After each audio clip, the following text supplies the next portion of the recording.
উঠোনে এখন কেউ নেই। ও মারে মা, অনেক বড় ফাড়া কেটেছে আজকে।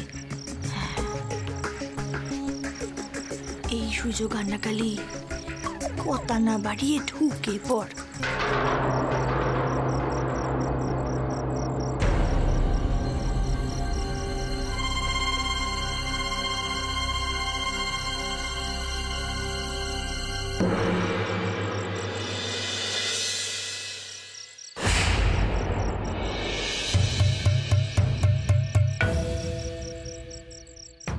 এত রাতে দরজা খোলা কেন?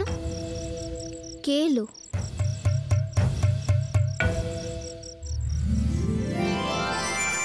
কে কোথায় আছেন? সবাই তাড়াতাড়ি এখানে আসুন। আরে খুব ভালো একটা খবর আছে। কি হলো, সবাই ঘুমিয়ে পড়লেন নাকি? তাড়াতাড়ি বাইরে আসুন। শুনছেন? আরে তাড়াতাড়ি আসুন সবাই। কিসের খবর? চিনি, তোমার মাথায় কি হয়েছে? কি হয়েছে গো? সেসব পরে শুনো মা, সে অনেক কাণ্ড। আপনি বাইরে কেন বেরিয়েছেন? মাথায় তো হিম পড়বে। আমার তো মাথায় বাজ পড়ছে। আপনি তো আছেন, আপনি ওষুধ দিয়ে দেবেন।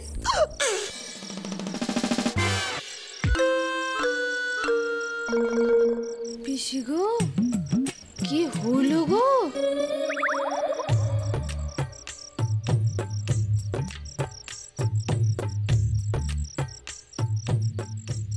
মারে, গণেশকে আমি পরে দেখছি, কিন্তু এই মেয়ে ডাকলো কি জন্য?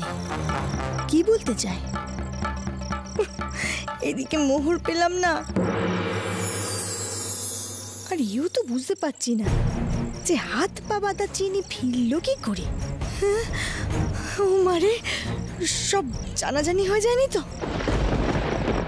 চিনি, মাই লাভ, কি গুড নিউজ? আমাদের কাছে তো গুড নিউজ বলতে আমাদের বেবির খোঁজ পাওয়া, তাই না লোকো? ইয়েস মামিয়া, মিনির খোঁজ পাওয়া গেছে তো।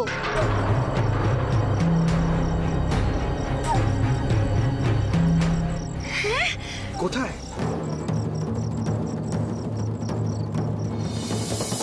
চুলোর দৌড়ে।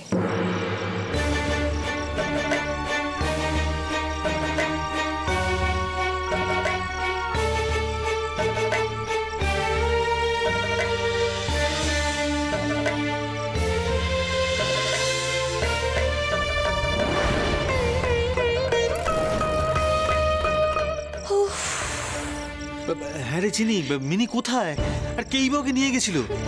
কি মুশকিল বলতো, তুই কিছু বলছিস না কেন? বল না। কোথায় আবার যাবে? মিনি তো বাড়ির ভেতরেই আছে, এক্ষুনি বেরোবে।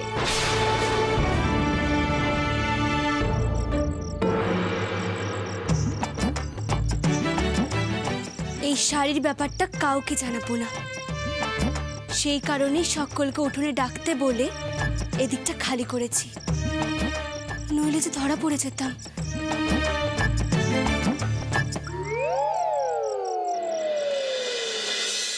চিনি, এত রাতে এই বিষয়ে মশকরা করছো কেন? তবে এই বুড়ো মানুষটার সাথে?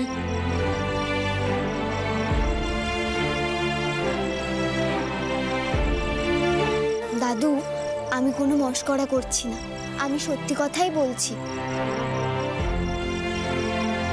তবে তোমরা যদি আমাকে সব সত্যি বলতে, তাহলে হয়তো মিনিকে আমি আরো তাড়াতাড়ি খুঁজে বার করতে পারতাম। তোমরা আমাকে মিথ্যে বলেছো, আর সেই মিথ্যেগুলোর সূত্রঘাট থেকে আমি এত দেরি করে ফেলেছি। এই দেখো, আমরা আবার কি মিথ্যে বললাম? রোজ রাতে তুমি টর্চ হাতে কোথায় যাও দাদু?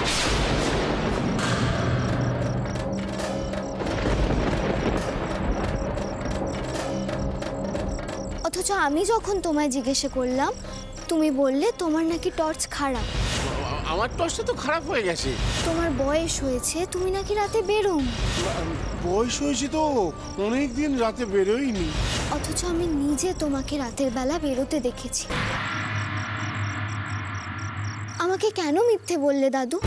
এই মিথ্যেগুলো না বললে কত সময় বাঁচতো বলো তো? যাই। কি করি দিদি ভাই, মিনিকে একদম সদুর মতো দেখতে, মন মানতে চায় না যে ওই মুখটা আর চোখের সামনে নেই। তাই আমি নিজের মতো করে খুঁজে বেড়াতাম। যাই হোক, তো তোমার গোয়েন্দাগিরি যে আমাকে দোষী সাব্যস্ত করেনি তাতেই আমি ধন্যী। তা দিদি, মিনি কোথায়? সে কি জানে আমি তাকে খুঁজে হয়রান হয়েছি? আর খুঁজতে হবে না দাদু, এই তো আমি চলে এসেছি।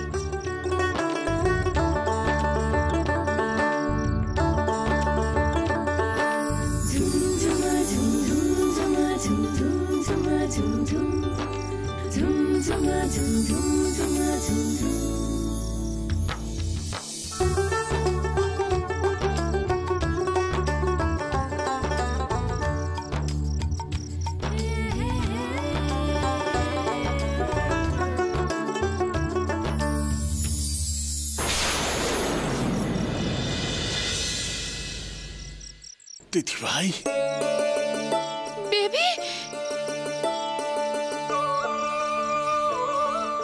মা, বেবি, বেবি তুমি কোথায় চলে গেছিলে বেবি? তুমি ঠিক আছো তো? তোমার কিছু হয়নি তো বেবি? তুমি জানো তোমার মম তোমার জন্য কত চিন্তা করেছে। লোক দেখো না, আমাদের বেবি ফিরে এসেছে। আরে মা, তুই ভালো আছিস তো মা? মম, পাপা, আমি একদম ঠিক আছি। তুই জানিস আমরা কত কষ্ট পেয়েছি? তুই কোথায় গিয়েছিলি? সেই সব প্রশ্নের উত্তর আমি জানি। আমি সবাইকে সবটা জানাবো।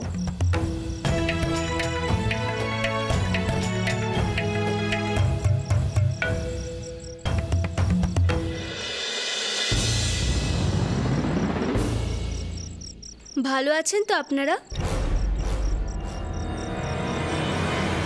মারে, কি হলো ব্যাপারখানা? আমার খোঁজ নিচ্ছে কেন? ও মারে, কি করে ভালো থাকবো বলো? কি করে ভালো থাকবো তোমার চিন্তায়?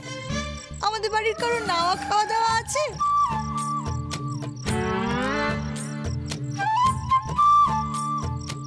নেই। Hello doctor. তোমার শরীর ভালো আছে তো? আর জ্বর নেই তো?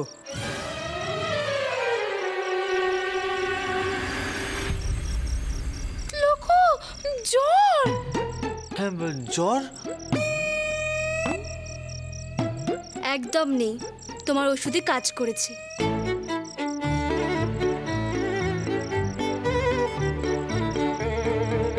মানে এই কদিন ধরে শঙ্কর মিনিকে ওষুধ দিচ্ছিল নাকি?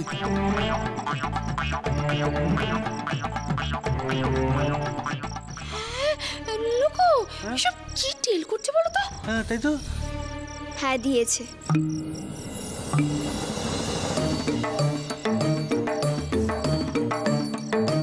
ডক্টর আমার হাতে অনেকদিন আগেই ধরা পড়ে গিয়েছিলেন যে মিনিকে উনি সরিয়েছিলেন। কি ঠাকুরপো, এ কথা সত্যি? পিসি গো, আমার কি হলো? আমার স্বামী শেষে অন্য মেয়েকে নিয়ে ভেগে গিয়ে আবার ফিরে এলো। So middle class. ডক্টর, আপনি আমার বেবিকে সরিয়েছিলেন? মানে ডাক্তারবাবু, মানে আপনি সব জানতেন? প্লিজ কেউ ডক্টরকে দোষারোপ করবেন না। মিনির জীবনের ঝুঁকি ছিল, গুন্ডারা ওকে খুঁজতে ওর ঘরে ঢুকেছিল,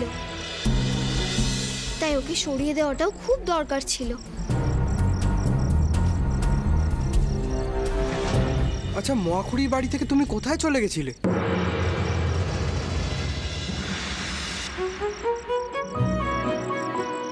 আপনাকে ভয় দেখানোর জন্য গা ঢাকা দিয়েছিল, তাই তো মিনি?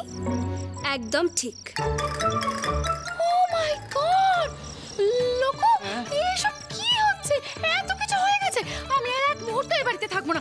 তুমি সব ব্যবস্থা করো, আমি চিনি আর মিনিকে নিয়ে এক্ষুনি কলকাতায় চলে যাব। তাতে ডক্টর পারমিশন দিক কিংবা না দিক, চলো। আমি কিন্তু এখন যাব না। আমাকে নিয়ে যেতে চাইলে আমি কিন্তু আবার লুকিয়ে পড়বো। এই, এই, না না না না, আচ্ছা ঠিক আছে, তুমি যখন অনুমতি দেবে তখনই আমরা যাব, ঠিক আছে? কিন্তু তুমি আমায় প্রমিস করো যে আমাদেরকে না বলে তুমি আর কোথাও এরকমভাবে লুকিয়ে পড়বে না। দেখো দেখো তোমার মামের কি অবস্থা হয়েছে, দেখো। প্রমিস করো আমাদের। প্রমিস পাপা।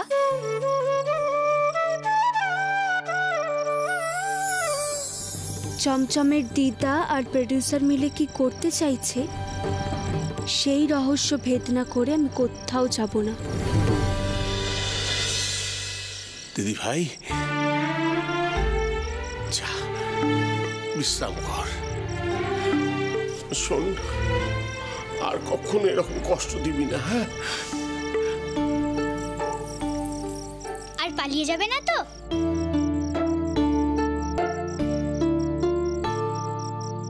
সেটা তো ডক্টর জানে।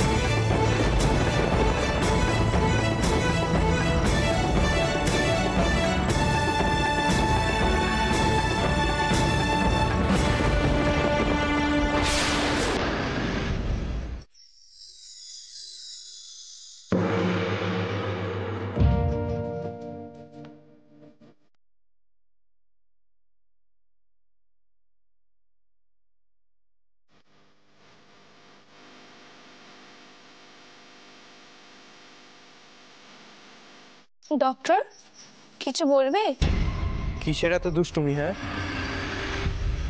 একবার তো আমাকে ছেড়ে চলে গেছো, এখনো সব ছেড়ে গা ঢাকা দিয়ে বসেছিলে। একবারও মনে হলো না আমি চিন্তা করব?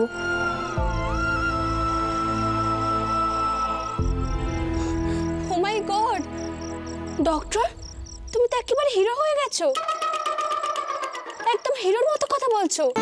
সুদূর ব্যাপারে ভাবতে ভাবতে কি বলছি আমি? আচ্ছা ডক্টর, আমি যদি বড় হয়ে ফিল্মের হিরোইন হই তাহলে তুমি হিরো হবে? তুমি যেটা ভাবছো সেটা আমি বলতে চাইনি। তাহলে তুমি কি বলতে চাইছিলে? আমি বলতে চাইছিলাম তুমি শুধু মজা দেখার জন্য যদি নিজেকে লুকিয়ে নাও তাতে আমাদের চিন্তা হয়। এরম আর কখনো করবে না। একটা জিনিস মাথায় রেখো, আমরা কিন্তু জানি না তোমার বিপদ কেটেছে কিনা, কারণ ডাইনিকে সেটা এখনো বোঝা যায়নি। এছাড়া আর কেউ তোমার ক্ষতি চায় কিনা সেটাও আমরা জানি না। এখনো দুশ্চিন্তায় ভুগছো ডাক্তারবাবু?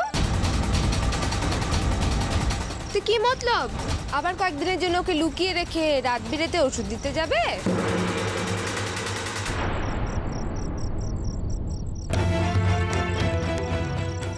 কি হচ্ছে কি মনসা? ঘরে চলো, চলো বলছি, চলো ঘরে।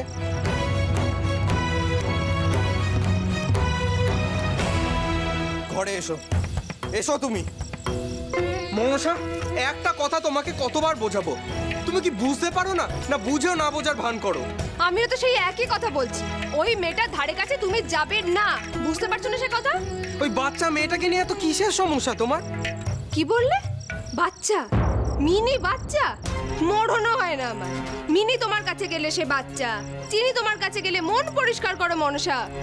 একটা কথা বলবে, আমিও তো অনেক দিন ধরে এই সংসারে আছি, আমার উপর একটু মায়া পড়ে না তোমার? কি করব আমি বলতে পারো? কি করব? বিষ খাবো? বিষ খাবো? তাহলে আমি বিষই খাবো। ঠিক আছে, বিষ খেয়েই মরবো আমি। বিষ না খেলে তো বুঝতেই পারবো না তুমি আমার জন্য হেদিয়ে মরো কিনা। বেশ, আরো একটা কাজ করা যেতে পারে, আমিও বরং কোথাও একটা গিয়ে লুকিয়ে পড়ি, তারপর আমি কিন্তু ফিরে এসে খোঁজ নেবো তুমি আমার খোঁজ কতবার নিয়েছো আর কতখানি করে ভাত খেয়েছো প্রতিদিন। তোমার মাথা খারাপ হয়েছে নাকি মনসা? কেন?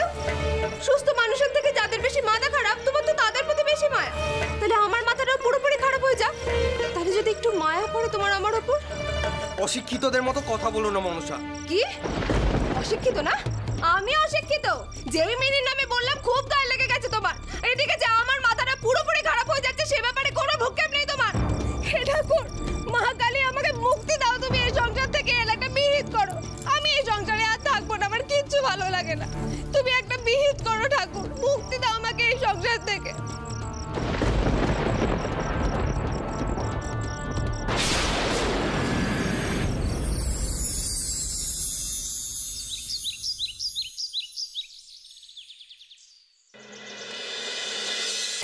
গণেশ, তাড়াতাড়ি আয়। আরে বেরোচ্ছিস বাবা? হ্যাঁ মেজমা। আচ্ছা আয়, সাবধানে যাস কেমন? এসো এসো এসো। দুর্গা দুর্গা ডক্টর, দুর্গা। ও মারে যায়, আপনার কোনো বোধ বুদ্ধি নেই? বেরোনোর সময় কি ওর ভাবে পিছু ডাকে? ছেলেটা তো অমঙ্গল হতে পারে নাকি? So middle class. আরে ওসব তো কুসংস্কার। এই যে ধরুন আমরা ফেরিওয়ালাকে পেছন থেকে ডাকি, তাতে কি তার অমঙ্গল হয়? বরং লাভই হয়। বলছিলাম কি কি বলবেন বলুন। আর নতুন করে কি বলবো ডক্টর, আপনি তো সব কিছুই জানেন। আমরা না সবাই কলকাতায় গো করতে চাই। হ্যাঁ ডাক্তারবাবু, আপনি আর না করবেন না। আসলে কি বলুন তো, মিনিকে সুস্থ করতে গিয়ে না মিনির মা অসুস্থ হয়ে পড়ছে। আর তাছাড়া আমাদের বেবি তো সবসময় আমাদের ইমোশনাল ব্ল্যাকমেল করেই চলেছে। আমরা যেই বলছি ওকে নিয়ে কলকাতা চলে যাব, অমনি বলছে আমাদের সাথে হাইড অ্যান্ড সিক খেলবে, লুকিয়ে পড়বে। এভাবে আমরা আর পারছি না ডক্টর। চিনি আর মিনিকে নিয়ে না আমরা এক্ষুনি কলকাতায় ফিরে যেতে চাই। হ্যাঁ চাই। চিনিও চলে যাবে?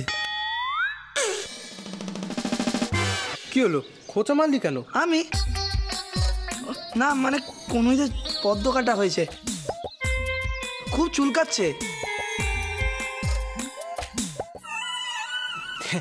ডাক্তারবাবু বলছিলাম যে মিনির তো চিকিৎসার প্রয়োজন। তা এক কাজ করলে হয় না, আপনি বরং আমাদের সাথে আমাদের বাড়ি চলুন, একদম আমাদের বাড়িতে থেকে মিনির ট্রিটমেন্ট করবেন।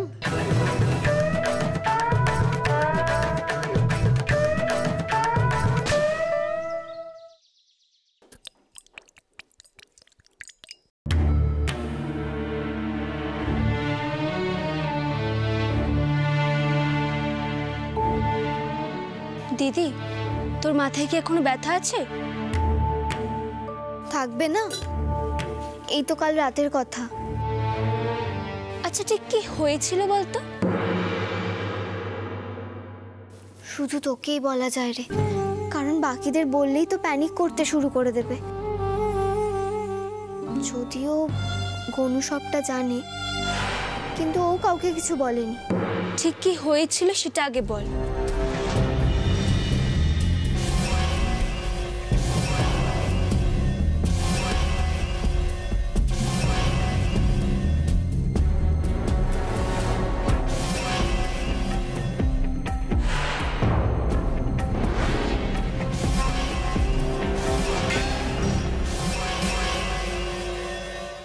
তারপর আমার আর কিছু মনে নেই।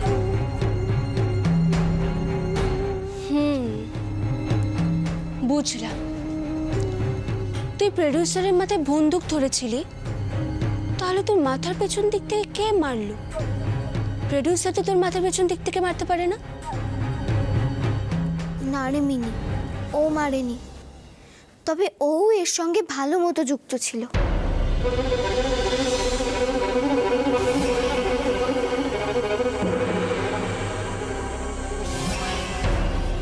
সে আমি ভালো মতোই টের পেয়েছি, কিন্তু কে মাথায় মারলো সেটা জানি না। তবে গনু জানতে পারে, কারণ ওই তো আমাকে উদ্ধার করলো। না থাক, এখন কাউকে জিজ্ঞেস করার দরকার নেই।